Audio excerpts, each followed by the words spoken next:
on the scene.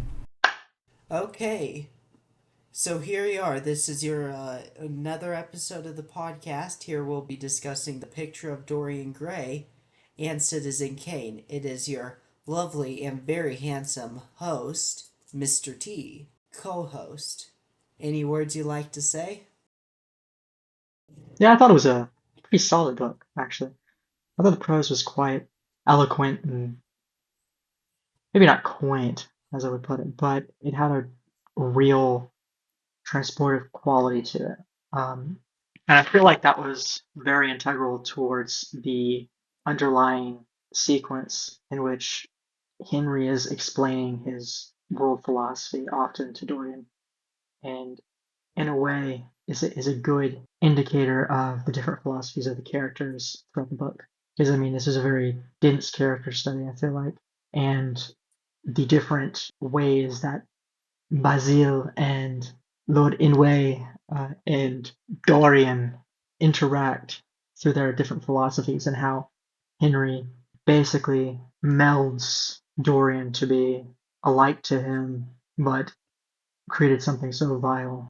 And so And do Basil, you think kind of that prose reflects almost the nature of the society itself? Or do you think it's just with those characters and their place in it? you know, I think that gets an interesting point into how Oscar Wilde kind of came from a place of purely an artistic movement of basically just aestheticism. So He what? I so think the picture of Dorian Gray is kind of interesting in terms of its explorations of different philosophies. On a previous episode, when we discussed the myth of Sisyphus, I believe I stated that I did not like philosophy books that were simply philosophy and nothing else, and I preferred them when they were almost masquerading as fiction books, which the picture of Dorian Gray is doing in spades. Is an examination of different characters' philosophy, whether Basil and kind of his appreciation of art above all else, and art and human expression is like the meaning of life, or Lord Henry, who's very much hedonistic, hedonism personified. right, and with that, I think you have to come to that conclusion of art's basically prescriptive nature, or how Oscar Wilde is utilizing it in the book. He makes a claim at the beginning of we can forgive a man for making a useful thing as long as he does not admire it. The only excuse for making a useless thing is that one admires it intensely. All art is quite useless. And in that way, it's strange because I mean, this entire book is basically about how this picture, this artistic work, changes Dorian. But in reality, I don't think it changes him at all. I think everything would have been the same without it. His terrible nature. It's just that it was like basically a reflective state in which his soul was imparted on this image. And I think you also see that in the fact that his basically only quality that he seems to take heed is his beauty, right? Like that's the main wish is that he wouldn't grow old. Yes, Or that's kind of like myself talking about how handsome I am in the opening to this. It's just vanity, and his vanity, which is very much exacerbated by him looking upon the physical representation of itself in the picture, or just by the many praises of Lord Henry, or Lord Henry, as you like to say it. that fundamental characteristic of Lord Henry is basic determination of the world, that the main motivating factor, the only importance in life is through basically enlightenment of the senses, right? To have experiences, but to not to learn from them necessarily, but just to have them, right? I think there was a passage in the book talking about how one doesn't learn anything from past experiences or and their prescription of it. I think that is very descriptive of kind of what happens throughout the book through Dorian basically repeating the same steps over and over and over again and continually lapsing in his basic facade of this beautiful character on the outside, but continually disrupts the lives of the people around him. Okay, so first off, the initial chapter begins with him writing with the Basil painting the picture, Dorian meeting Lord Henry, and then Dorian making almost that fundamental wish to stay like the picture and for the picture to take on the burdens of life. And first off, era of a conversation, do you think that Lord Henry is the devil and that moment was Dorian making the deal with the devil? His Garden of Eden moment, what you're saying? Yeah, it was just the fundamental moment of, selling your soul. Um, And that's the moment where everything changes. He says that Lord Henry is in the room, and he's the one who almost takes that kind of step to corrupt, if you'd so like, Dorian. yeah, I think Lord Henry's influence is kind of interesting because he almost finds great joy in being ruinous to Dorian's mental state. It's kind of strange because he almost wants to play the game of influencing him, but I think it does get away from him near the end of the book because it he basically makes a prescription that Dorian could never do the things that he had done, and that he is merely But in the end, those lines merely serve to torture Dorian more. right. And I think to get back at the fundamental issue of that final or that act of murder, right? It's really treated in a way of little importance, but of so much importance The murder of of Basil, of Basil, of Bazir, as you may call him. Yes. but he's left kind of in a shock after that event It's for a while. it's this pivotal moment of his complete lack of humanity. He has become basically this visage of pure contempt for the world and for what Basil's art stands for, and beauty and human experience. And then through that, the character of Alan comes in basically just to be tormented. But it's a very clever usage of because there was that large passage of time and we didn't really see what Dorian was doing in all that time. And then we see how he basically ruined this guy's life. And he comes in and then he goes out and then in like an instantaneous pass of the sentence, it's mentioned that he committed suicide for something that basically was entirely upon Dorian. And it in that way I think it comes back to that pure state of narcissism that Dorian finds himself in. I think the very interesting part when he mentions that suicide is at the ending, he is firmly talking about how he's redeeming himself or trying to redeem himself and make the soul better. But then, in the pass of a sentence, he kind of takes on no responsibility at all for Alan's death and has no care about it, showing that he never did redeem himself, which is one of the final revelations in the book that he was never redeeming himself. It was just another interest of his that passed.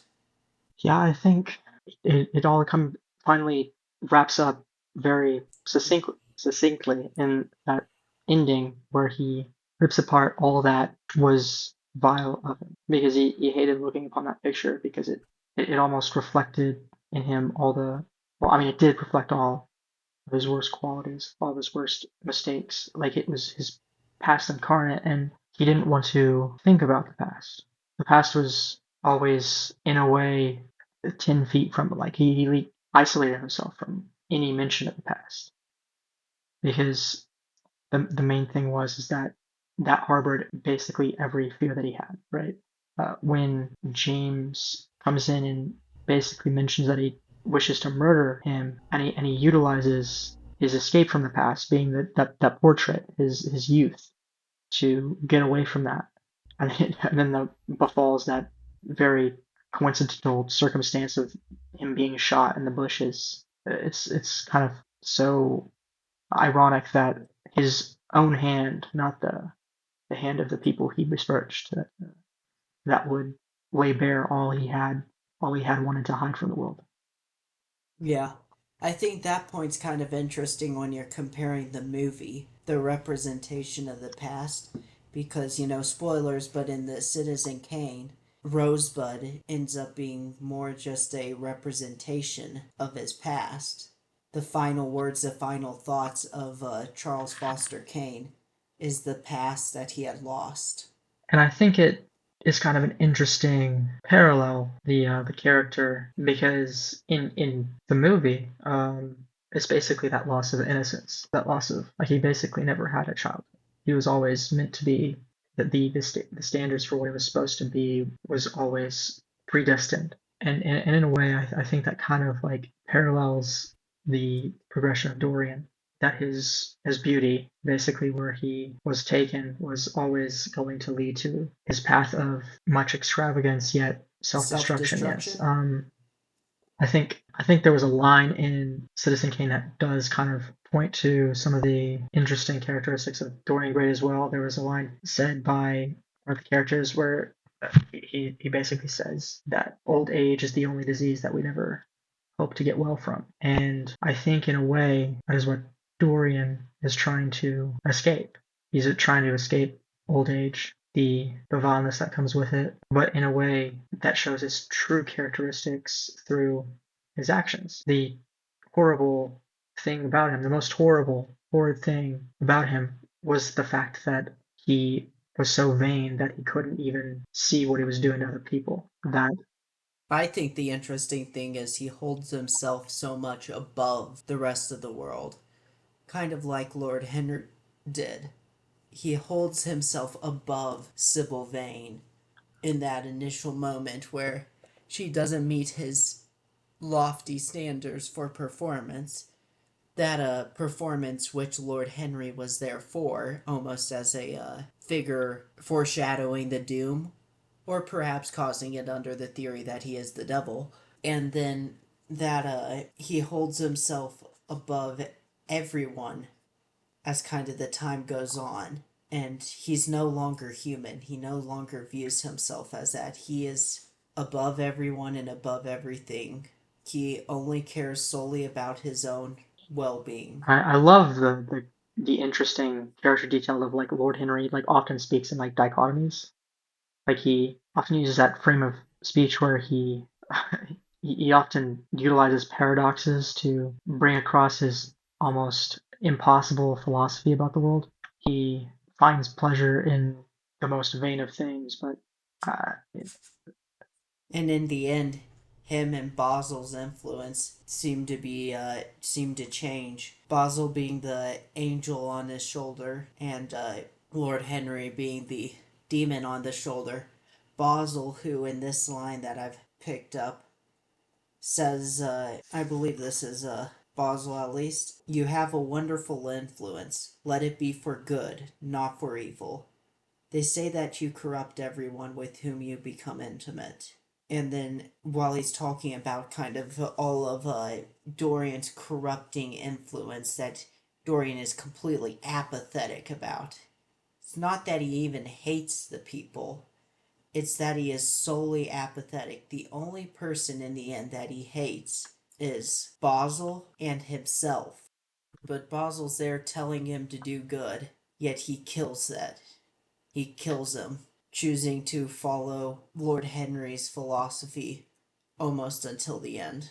I do think it is kind of that point of total denouncement of love in that first section of the book where he falls in love with Sybil Vane, and when he goes to that play, that fateful play, and then he basically lays into her like everything that he thought was so beautiful about her that she had given up because of love, and he doesn't find anything in that, right?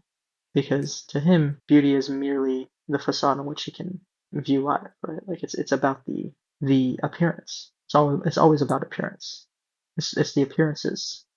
Do you think that kind of connects with Charles Foster Kane's relationship with women in Citizen I Kane? think greatly because you look at how he basically shapes. his second wife into being this singer who she didn't even want to be. It was largely because of her mother. But I mean, Bernstein in the movie basically, or I believe it was, but he wanted to take the quotes off of the singer, right? It's always an image thing. Like he utilizes people for image. It's a thought of what other people see in it, right? And to a degree that it can even write a terrible criticism of her singing in the Inquirer as a distinct framing of his image to the character singer. There's a powerful statement about how the love was never about the love. It was always about his image in the love, right? Yeah, and do you think that moment of him making that bad review is honestly very similar to Dorian's just laying into her about how she has lost kind of the parts that he I think it loved about is her? fundamentally different because Dorian in that scene was basically embarrassed by her. I don't think Kane was ever embarrassed by the singer because he had basically cultivated her, right? She was, in his view, like this sprouting artistic marvel in Dorian's eyes, and she had that quality to her, but she had given up because of love. And in the alternative point, Kane basically gave up love for his image, right? So do you think that moment almost turns Dorian into Kane? It causes Dorian's philosophy on love to change, and so he gives it up? Um, yeah, I think Dorian never really was about love. I don't think either of these characters were ever about love.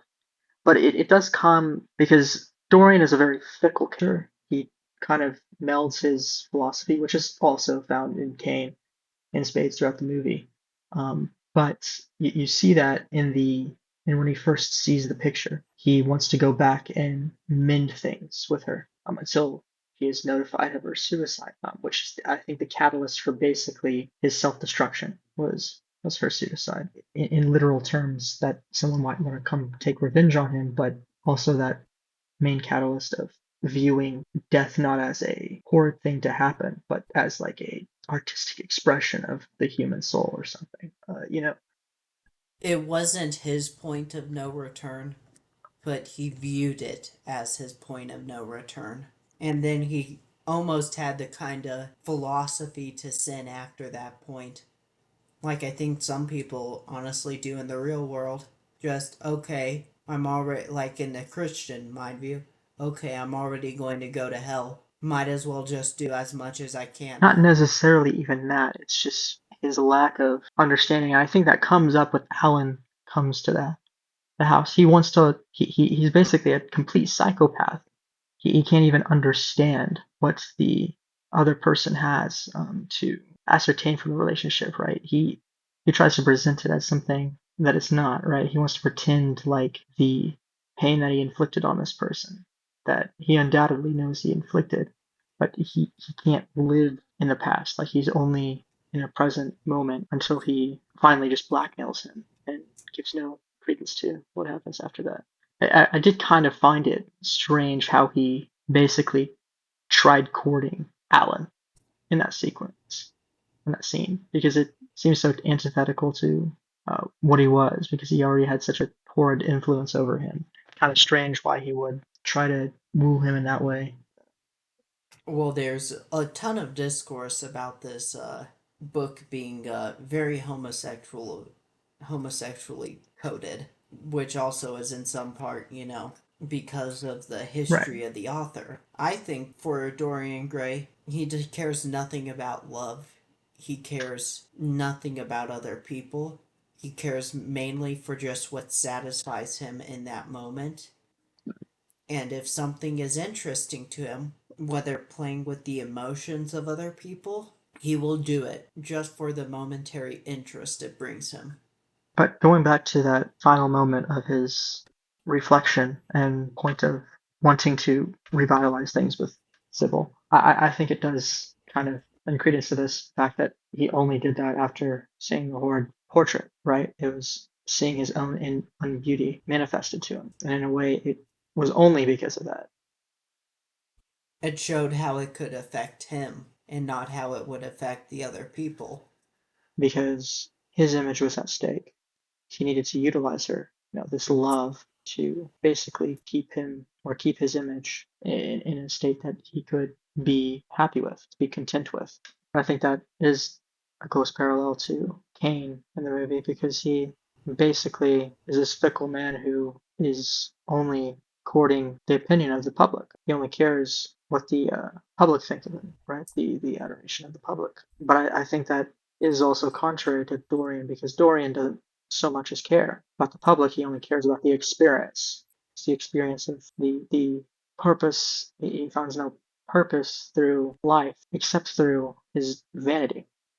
Just wondering, I have on the back of my book, it has a line, but real beauty ends where an intellectual expression No, begins. but I do remember that Does passage yours in the have book, and that? I think that comes.